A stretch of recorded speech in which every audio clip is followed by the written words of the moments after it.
మొట్టమొదటి చొరవలో అటవీ రహదారులపై భద్రతను పెంచడానికి మధ్యప్రదేశ్లోని NH-45 భోపాల్ జబల్పూర్ యొక్క 2 కిలోమీటర్ల విస్తీర్ణంలో 5 మిల్లీమీటర్ల టేబుల్ టాప్ రెడ్ మార్కింగ్ను MORTH ప్రవేశపెట్టింది. వీరాంగన దుర్గావతి టైగర్ రిజర్వ్ గుండా వెళ్లే మార్గంలోని రెడ్ జోన్ వాహనాలను నెమ్మదిస్తుంది మరియు వారు వన్యప్రాణుల సున్నితమైన కారిడార్లోకి ప్రవేశిస్తున్నారని డ్రైవర్లను హెచ్చరిస్తుంది.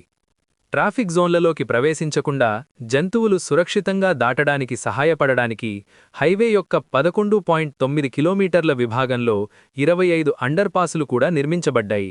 ఇది వన్యప్రాణులను రక్షించడానికి మరియు ఘర్షణ ప్రమాదాలను తగ్గించడానికి ఒక ప్రధాన దశ.